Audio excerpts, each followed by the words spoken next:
നിങ്ങൾ ചെയ്യുന്ന ഒരൊറ്റ തെറ്റ് കാരണം നിങ്ങളുടെ മക്കൾ ഭാവിയിൽ വലിയൊരു ക്രിമിനലുകളായിട്ട് മാറുകയാണെന്ന് പറഞ്ഞാൽ നിങ്ങൾ വിശ്വസിക്കും. സത്യമാണ്. ഒരു 3 വയസ്സ് മുതൽ തന്നെ കുട്ടികൾക്ക് ഇപ്പോൾ മൊബൈലുകളൊക്കെ കിട്ടി തുടങ്ങിയിട്ടുണ്ട്. അവർ തന്നെയാണ് സെർച്ച് ചെയ്തിട്ട് വീഡിയോസ് കാണുന്നതും ഇൻസ്റ്റാൾ ചെയ്തിട്ട് ഗെയിം കളിക്കുന്നതും. ഇങ്ങനെ ഗെയിംസുകളും വീഡിയോസൊക്കെ കണ്ടുകൊണ്ടിരിക്കുന്നതിൻ്റെ ഇടയിലാണ് സെക്സ് ഗെയിംസിൻ്റെയും വയലൻസ് ആയിട്ടുള്ള ഗെയിംസിൻ്റെയൊക്കെ പരസ്യങ്ങൾ ഇങ്ങനെ കയറി വരുന്നത്. അതും ഒരു കാർട്ടൂൺ രൂപമായ കാരണം ഇവർ സാധാരണ ചെയ്യുന്നത് പോലെ തന്നെ ഇൻസ്റ്റാൾ ചെയ്യുകയും കളിച്ചുകൊണ്ടിരിക്കുകയും ചെയ്യും. വളരെ അട്രാക്റ്റായി പോകും കുട്ടികൾ, അഡിക്റ്റഡും ആയി തീരും. അപ്പോൾ ഇതൊക്കെ ഇവരുടെ സ്വഭാവത്തിൽ പ്രതിഫലിപ്പിച്ചു തുടങ്ങും. അപ്പോൾ അത് ഇവർ പുറത്ത് പോകുമ്പോൾ സ്കൂളിൽ പോകുമ്പോഴൊക്കെ മറ്റു കുട്ടികളോടും ഇതിൽ കാണിക്കുന്ന പോലെയൊക്കെ പെരുമാറി തുടങ്ങും.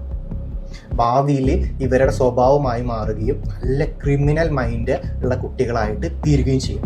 പിന്നെ നമ്മൾ എത്ര വഴക്ക് പറഞ്ഞിട്ടോ തല്ലിയിട്ടോ ഒന്നും ഈ സ്വഭാവം മാറ്റിയെടുക്കാനായിട്ട് പറ്റില്ല. പക്ഷെ നിങ്ങൾ വിചാരിച്ചു കഴിഞ്ഞു വെച്ച് കഴിഞ്ഞാൽ നിങ്ങളുടെ കുട്ടികളെ രക്ഷിക്കാനായിട്ട് സാധിക്കും. നിങ്ങൾക്ക് പ്ലേ സ്റ്റോറിൽ ഏജ് രജിസ്ട്രേഷൻ എന്ന് പറഞ്ഞിട്ടുള്ള ഈ ഒരു ഓപ്ഷൻ ഓണാക്കി ഇടാനായിട്ട് പറ്റും. അങ്ങനെ ചെയ്ത് കഴിഞ്ഞു വെച്ച് കഴിഞ്ഞാൽ നിങ്ങളുടെ കുട്ടികളിലേക്ക് ഇങ്ങനത്തെ വീഡിയോസും ഗെയിംസൊക്കെ എത്തുന്നതിന് വളരെയധികം ലിമിറ്റേഷൻസ് ഉണ്ടാവും. അതിൽ നിന്ന് നിങ്ങളുടെ കുട്ടികളുടെ ഭാവിയൊക്കെ സുരക്ഷിതമാക്കാനും നിങ്ങൾക്ക് സാധിക്കും. അപ്പോൾ നിങ്ങളുടെ കുട്ടികൾക്ക് ഇങ്ങനെ ഫോണൊക്കെ കൊടുക്കുന്ന ആളാണെന്ന് വെച്ച് കഴിഞ്ഞാൽ പ്ലേ സ്റ്റോറിൽ ഇങ്ങനെ ഏജ് റെസ്ട്രിക്ഷൻ എന്നുള്ളത് ഓണാക്കിയതിന് ശേഷം മാത്രം കൊടുക്കുക. പിന്നെ നിങ്ങളുടെ സുഹൃത്തുക്കൾക്കും ഈ വിവരം ഒന്ന് ഷെയർ ചെയ്ത് കൊടുക്കാനായിട്ട് മറക്കരുത്.